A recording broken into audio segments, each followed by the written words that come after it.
Huyu Kabilie akija Zanzibar, si tunampiga tunakuwa na pointi 8.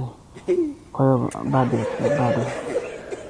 Farabati na Ali iko nyumbani, kwa hiyo atampiga Farabati. Akishampiga yeye anabaki na pointi 8.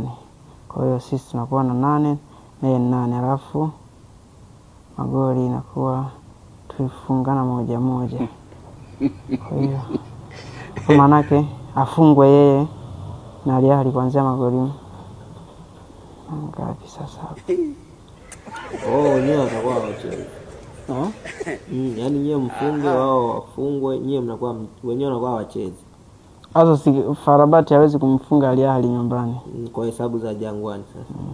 Alafu sisi huyu Kabarie akija hapa Zanzibar tunaua. Na nini? Tunampiga alafu tunakuwa na pointi 8 na yeye tunalingana naye 8. Kwa hiyo tunakuwa tumepita. Kwa hiyo mkimfunga mnapita. Na mpaka na Farabati afungwe na Al-Ahly. Hiyo inawezekana.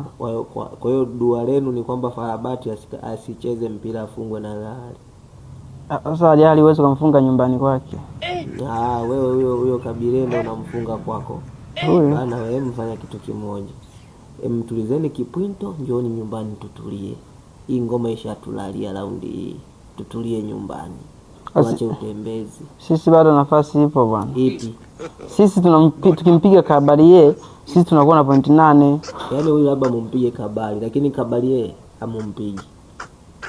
Huyu Farabati huyu hafungwi na hesabu ishagoma. Rudini nyumbani wote, tusubirie tutulize kipwinto.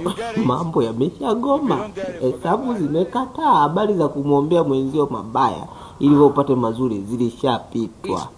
Mwana Jangwani, wewe una pointi 2, mnyamaza bwana. Tufanye ona 100. Unaenda wapi? Mimi napita, naingia robo finali. Wapi? Hii robo mimi naingia. Labda robo kilo ya mchele, lakini robo ya mashindano ya soka. Wewe nisikilize vizuri. Sawa? Rudi nyumbani, tuliza kipwinto, tubeti na soka beti. Sawa? Pale kuna odds mchele, tuanze kuangalia walioko robo finali. Tutumbetia nani? Si Al-Ahly. Wewe mwenyewe unakwenda kucheza na Kabili.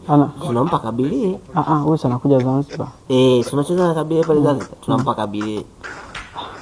Kwanza hizi sabu za huyu kocha bwana. Unajua hata babu yangu wa Misungi asingefanya zile sabu. Unaona alivyotolewa Mohamed Hussein. Akaingia boka. Uliona? Ulivyoona ndio kitakachofanyika Zanzibar. Atafanya sabu za vile. Hiyo.